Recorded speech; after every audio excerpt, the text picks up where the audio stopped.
ഇന്ന് ഞാനുള്ളത് നമ്മുടെ താലൂക്ക് ഹോസ്പിറ്റൽ കൂത്തുപറമ്പിൻ്റെ മുൻവശത്താണ് കേട്ടോ.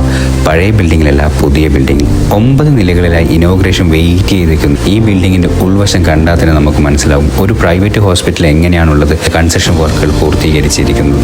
സാധാരണക്കാരൻ്റെ എല്ലാ ആരോഗ്യ ആവശ്യങ്ങൾക്കും ഹോസ്പിറ്റൽ കൂടെ നിൽക്കാൻ ശേഷിയുള്ള രീതിയിലുള്ള ഒരു ഹോസ്പിറ്റലാണെന്ന് ഇതിൻ്റെ അകത്ത് കയറിയപ്പോൾ എനിക്ക് തോന്നി കേട്ടോ. പിന്നെ ടോയ്ലറ്റുകൾ, ബെഡുകൾ, ഇന്റീരിയർ വർക്കുകൾ എല്ലാം തന്നെ ഒരു കൺസ്ട്രക്ഷൻ നിലവാരം ഉയർത്തിപ്പിടിക്കുന്നത് തന്നെയാണ്. കാരണം നമുക്ക് വേണ്ടി ചെയ്യുന്ന ഏറ്റവും നല്ല കാര്യങ്ങൾ ഒന്നാണ് ഹോസ്പിറ്റൽ എന്നാണ് എനിക്ക് മനസ്സിലാക്കാൻ സാധിച്ചത്.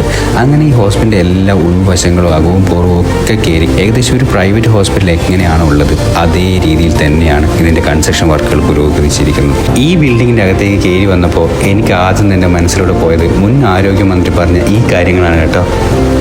നമ്മുടെ ജില്ലയിലും ഒരുപാട് ആശുപത്രികൾ അങ്ങനെ മാറുന്നു എന്ന് പറയുമ്പോൾ സാധാരണ രീതിയിലുള്ള മാറ്റമല്ല. അത് 9, 10, 12 നിലകളുള്ള വലിയ കെട്ടിടം ഉണ്ടാകുന്നു. അതിനകത്ത് മോഡുലാർ തിയേറ്ററുകൾ, ഏറ്റവും ആധുനികമായിട്ടുള്ള ഓഫീസ് സൗകര്യം, ഇതെല്ലാമാണ് ഉണ്ടാകുന്നത്.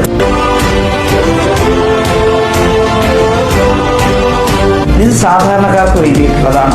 വലിയ കോർപ്പറേറ്റ് ഹോസ്പിറ്റലുകളുടെ മാതൃകയിലാണ് സാങ്കേതിക തികവോടെ ഈ ആശുപത്രികൾ പൂർത്തിയാവുന്നത്. അത് സാധാരണക്കാരന് സൗജന്യമായിട്ട് ചികിത്സ ലഭ്യമാകാനുള്ള ഇടമാണ്. ഉയർന്ന ഇടത്തരക്കാർക്കടക്കം അഫോർഡബിൾ ആയിട്ടുള്ള ട്രീറ്റ്മെന്റ്. പറഞ്ഞ വാക്കുകളോട് 100% നീതി പുലർത്തിക്കൊണ്ടാണ് ഇതിൻ്റെ കൺസ്ട്രക്ഷൻ വർക്കുകൾ ഇവിടെ കംപ്ലീറ്റ് ചെയ്തിരിക്കുന്നത്. ഇവിടെ വന്ന ആർക്കും ഇത് മനസ്സിലാക്കാൻ കഴിയുന്നതും കൂടിയാണ്. അപ്പോൾ ഓക്കെ, ബൈ, സി യു.